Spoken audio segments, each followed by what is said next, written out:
હું આરોપ નાખું, તમે સાબિત કરો કે જાણી જોઈને નથી કરતા. હું આરોપ નાખું કે જાણી જોઈને જ આ ખેલ થાય છે. હું આરોપ નાખું ગરીબ લોકોને હેરાન કરવા માટે. તમે અમીરોના ઘરે જાઓ ને, તમે અમીરોના ઘરે જઈને ચોરીનો ગુનો દાખલ કરો ને, મારા પર કેસ કરવો હોય આ ખરેખર ગામમાંથી હું તમને કહું, જો વિધાઉટ આઈડેન્ટિટી કોઈ ઘરમાં ઘૂસી ગયો નીકળવા નહીં દો સાહેબ.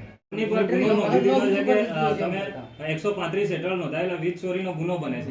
હવે અમને વીજ ચોરી કરી નથી બોલો, અને ગુનો નોંધાઈ ગયો અને ફરી આવી ગયું કરે. હવે શું કરે? તમે એમ કહો કે ના, આ તો તમે ભરવા જ પડે, કોર્ટમાં બી જવો તો એ ભરવા જ પડે. તો આ લોકો મરી જાય. 35,000 રૂપિયા છે, 31,388 છે, અને જો એક વર્ષમાં નહીં ભરે તો બીજા 2-3 હજાર રૂપિયા ચાર્જ થાય, 35,000 રૂપિયા થશે. એ તો જો આમાં જો કોઈ પણ અધિકારી જાણી જોઈને એવું નહીં કરે. બિલકુલ જાણી જોઈને. હું આરોપ નાખું, તમે સાબિત કરો કે જાણી જોઈને નથી કરતા. હું આરોપ નાખું કે જાણી જોઈને જ આ ખેલ થાય છે. હું આરોપ નાખું ગરીબ લોકોને હેરાન કરવા માટે. તમે અમીરોના ઘરે જાઓ ને, તમે અમીરોના ઘરે જઈને ચોરીનો ગુનો દાખલ કરો ને, એવું ન હોય.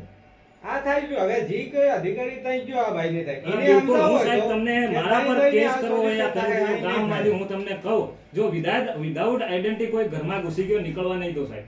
હું ચોખ્ખું જો કહું, તમારે જો વિધાઉટ આઈડેન્ટિટી કોઈ ઘૂસી ગયો તો હું નીકળવા નહીં દઉં. હું તમને કહી દઉં છું. બધા આઈડેન્ટિટી હોય છે, તમને બતાવશે અને તમારે માંગવાનું બી ભાઈ તું ભાઈ બિલકુલ. છે અમને ખાતરી હું અમારી હાજરીમાં તો અમે તે મીટર નો કનેક્શન બીજી મેર બદલ્યો નતો નવા ગયા. મેની જગ્યાએ મેં વેચાતો વાયર લાવી અને જોઈન્ટ કર્યા લીધા.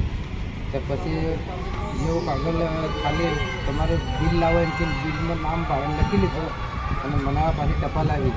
ત્યારે ખબર પડી કે માર્કેટને એટલો દંડ આવ્યો છે એમાં. તો માસ્તરને મેં પૂછ્યું કે 1,000 રૂપિયા ભરે ને આ એ કે 31,000 ભરેના છે. આ મારે શું સમજવાનું?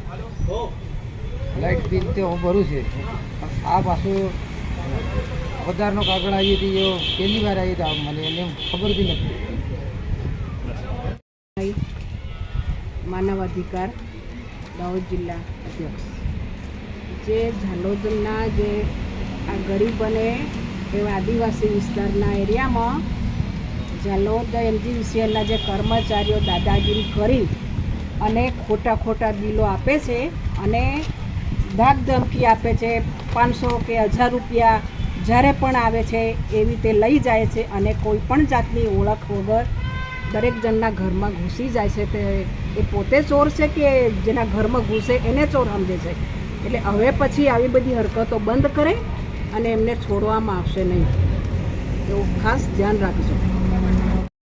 MGVCL ઝાલોદ મુકામે આવ્યા હતા રજૂઆત કરવા બાબતે, અને રજૂઆત એવી હતી કે હાલના જે બિલો આવ્યા છે એ બિલો જેને 100 રૂપિયા ગયા મહિને આવતું હતું એના 1,000 રૂપિયા આવ્યા છે, જેને 200 આવતું હતું એના 2,000, જેને 500 આવતું હતું એના 5,000 આવ્યા છે, અને જેને 1,000 આવતું હતું એના 10,000 બિલો આવ્યા છે. એટલે ક્યાંક ને ક્યાંક MGVCL ઝાલોદની બેદરકારી જણાઈ આવે છે. અને બીજું કે જે ગામમાં ઘૂસી જાય છે, આજે MGVCLના અધિકારીઓ રેડ પાડવા માટે આવી જાય છે, એ કોઈની પરમિશન લીધા વગર કોઈના ઘરમાં ભરાઈ જાય છે. સવારે કોઈને આતંકવાદીની પકડવા આવતા હોય એમ સવારે વહેલા ઉઠીને 6 વાગ્યે ઘરમાં ઘૂસી જાય છે. એ તમારો અધિકાર નથી. એ ઘર અમારું છે, એ જમીન અમારી છે. અમારા જમીનની અંદર ઘર બનાવ્યું છે, એટલે કોઈની પરમિશન વગર કોઈના ઘરમાં ઘૂસી જવું એ ખોટું કામ કરી રહ્યા છે. અને બીજું કોઈને પૂછ્યા વગર 10 કે 20,000 રૂપિયાનો દંડ આપી દેવામાં આવે છે.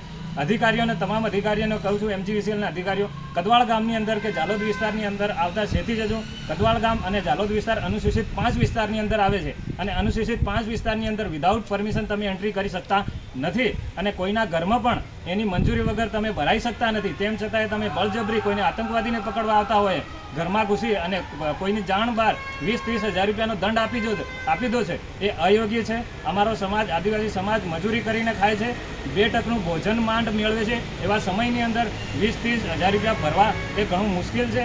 અને જે પણ વ્યક્તિને દંડ આપ્યો છે એ દંડ અમે ભરીશું નહીં. અને કાયદેસર જે વ્યક્તિએ જાણી જોઈને હેરાનગતિ કરવા માટે દંડ આપ્યો છે એના પર અમે કાયદેસરની કાર્યવાહી કરીશું.